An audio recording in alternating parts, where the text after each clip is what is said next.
forgot your Gmail password? Or are you locked out of your Google account?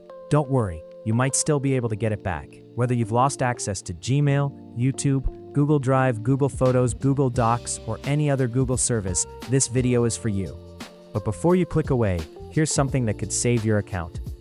Most people think they've run out of recovery options after the first verification method fails. That's simply not true. Google doesn't show every recovery method at the same time. If one option isn't available or doesn't work, don't give up.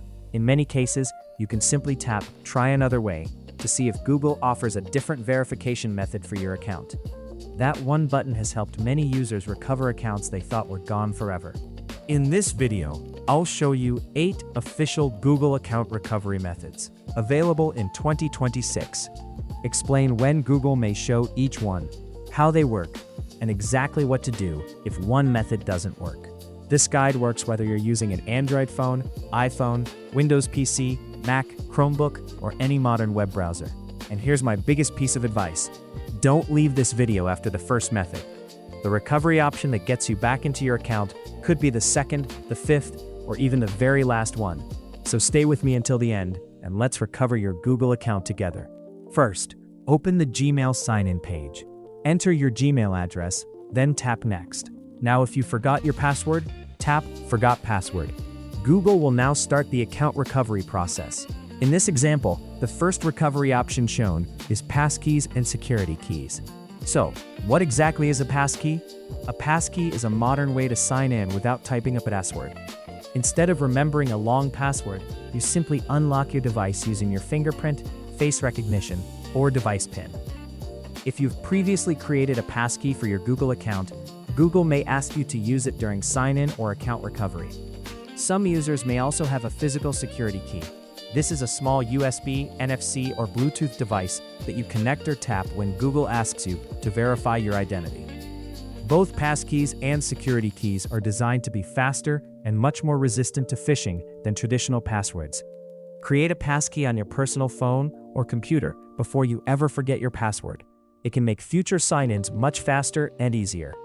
But what if you never created a passkey? Don't worry, the next recovery option is already enabled for millions of Google users. Simply tap on Try Another Way to see if Google offers another verification method that's available for your account. Now, Google shows the Google Prompt Recovery method. Instead of entering a verification code, Google sends a notification to one of your trusted devices that's already signed in to your Google account. You'll see a message asking, "Are you trying to sign in?" If it's really you, simply tap Yes. Sometimes Google also displays a number on the recovery screen and asks you to tap the matching number on your trusted device. This extra step helps confirm that you're the real account owner. Google Prompt is quick, secure, and doesn't require you to remember any codes. Keep at least one personal phone or tablet signed into your Google account whenever possible. It can make account recovery much easier. But what if you don't have access to your trusted device anymore? Or this method isn't available for your account? Don't panic. Tap "I don't have my phone," and Google may provide a different way to verify your identity. Now, Google shows the Google Authenticator recovery method. If you've enabled Google Authenticator, Google may ask you for a verification code during the recovery process. The Google Authenticator app generates a new 6-digit code every 30 seconds. One of its biggest advantages is that it works even without an internet connection. Simply open the app, find your Google account, enter the current 6-digit code, and continue following Google's instructions. Remember that these codes expire quickly, so enter the current code before the timer runs out. If you're planning to switch phones, transfer or back up your Google Authenticator accounts before resetting your old device. That way, you'll still have access to your verification codes when we need them most. But what if you don't have your trusted device, where Google doesn't show this option, or it doesn't work for you? Simply tap Try Another Way. Another recovery option may be available. Now, Google shows phone number verification recovery method. If you've added a phone number to your Google account, Google may send a verification code to that number during the recovery process. Depending on your account and situation, you may receive the code by text message or an automated phone call. Here's how it works. Choose your recovery phone number when Google offers it. Wait for the verification code. Enter the code exactly as you received it. If the code is correct, Google will continue verifying your identity and guide you through the next steps. If you've changed your phone number recently, update it in your Google account as soon as possible. An outdated phone number can make recovering your account much more difficult. But what if your phone is lost, broken, or you can't receive text messages? If Google doesn't show this option, simply tap Try Another Way. Another recovery option may be available. Now, Google is showing the backup codes recovery option. This is one of the most powerful account recovery methods and surprisingly one of the most forgotten. If you've enabled two-step verification, Google lets you generate a set of one-time backup codes in advance. They're designed for situations exactly like this, when you've lost your phone or can't use your usual verification method. Each backup code can only be used once. If Google gives you this option, simply enter an unused backup code, then follow the remaining on-screen instructions to regain access to your account. Here's an important tip. Don't store your backup codes only on the same phone you're trying to recover. Instead, print them out or save them in a trusted password manager or another secure location, so you can still access them if your device is lost, stolen, or damaged. Don't have any backup codes? No problem. Google may still have another way to verify it's really you. In some cases, Google lets you sign in without entering your forgotten password at all.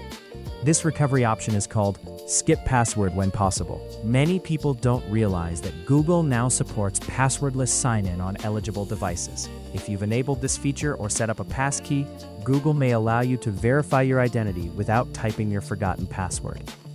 Instead, you may simply unlock your trusted device using your fingerprint, face recognition, your device PIN, or an existing passkey. This makes signing in both faster and more secure. Enable passwordless sign-in before you actually need it. Setting it up now can save you a lot of time if you ever forget your password in the future. Let's move on to another recovery option that can be extremely helpful if you've planned ahead. Recovery contacts. A recovery contact is someone you trust, like a family member or close friend, who agrees to help you regain access to your Google account if you're ever locked out. This person cannot read your emails, access your files, or sign into your account. Their role is only to help verify your identity if Google offers this recovery method. When does Google show this option? Google may offer a recovery contact only if you added one before losing access to your account. Your recovery contact accepted your invitation. Your account is eligible for this feature. If those conditions are met, Google may ask you to contact that trusted person during the recovery process. How does it work? Google will guide both you and your recovery contact through the verification steps. Once your identity is confirmed, Google will continue the recovery process. Choose someone you trust and who is easy to reach. If they change their email address or stop using their account, update your recovery contact as soon as possible. If you didn't set up a recovery contact, don't worry. The next recovery option is one that every Google user should enable. The final recovery method is your recovery email. A recovery email is a separate email address linked to your Google account. It's used to help verify your identity if you're locked out or need to reset your password. When does Google show this option? If you've added a recovery email and Google determines it's appropriate for your recovery attempt, it may send a verification code or a recovery message to that address. How does it work? Open your recovery email account. Look for Google's verification email. Follow the instructions or enter the verification code on the recovery screen. Once verified, Google will continue guiding you through the remaining recovery steps. Use an email account that you check regularly, and don't use the same Gmail account as its own recovery email.